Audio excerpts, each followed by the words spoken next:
काल काश्मीरमधील पहलगाम इथल्या आतंकवाद्यांचा हल्ला आणि त्यातून 27 जणांचा मृत्यू या सगळ्या बातम्या देशात आणि जगभरात आता आल्या आणि ते सगळं पाहून आणि ऐकून अतिशय मोठा धक्का प्रत्येक भारतीयालाच बसला आहे, मला सुद्धा बसला आहे। मी राष्ट्रवादी काँग्रेस पक्षाच्या वतीनं आणि महात्मा फुले समता परिषदेच्या वतीनं या घटनेचा तीव्र निषेध करतो आणि या आतंकवाद्यांना संपूर्ण कडक शिक्षा झाली पाहिजे।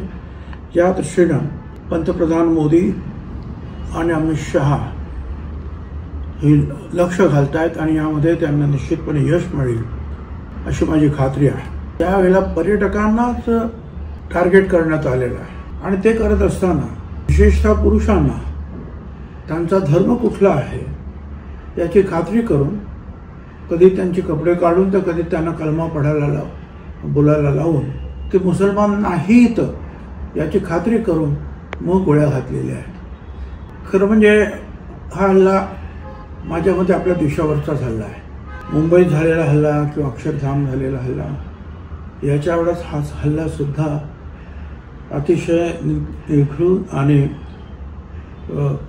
ज्याचा निषेध करावा एवढंच थोडासा आहे।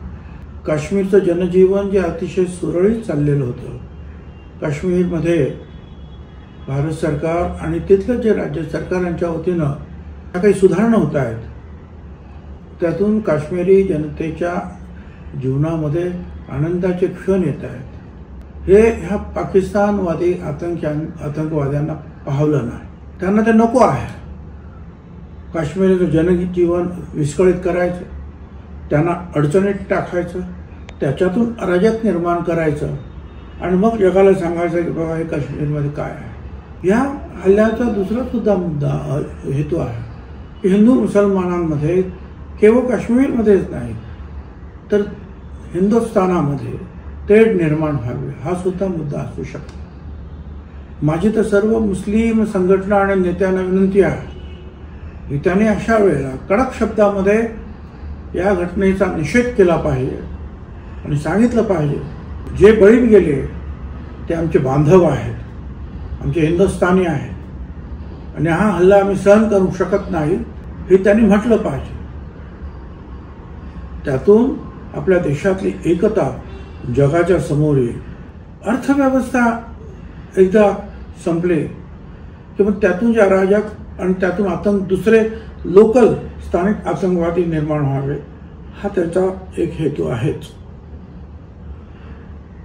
आता अशा वेळेला भारत सरकार पूर्णपणे लक्ष देत आहे।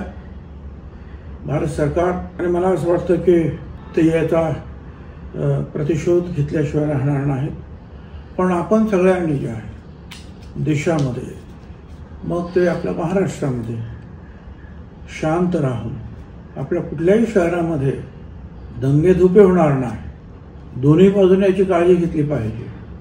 आपणच जर दंगेधुपे अंतर्गत सुरू केले तर मग परक्यांचं पावेल हे आपल्याला लक्षात घेतलं पाहिजे। हे आपले जर दंगेधुपे मारामाऱ्या जर सुरू झाल्या तर भारत सरकार आणि आपले जे जवान लढत आहेत ते सुद्धा अस्वस्थ होते।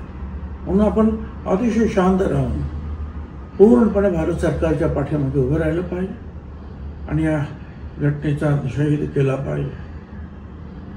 महाराष्ट्रातले सुद्धा 6-7 लोक आमचे याला बळी पडलेले आहेत। या सगळ्यांच्या हुतात्म्यात शांती लाभो अशी प्रार्थना करतो आणि पुन्हा एकदा या घटनेचा निषेध करतो।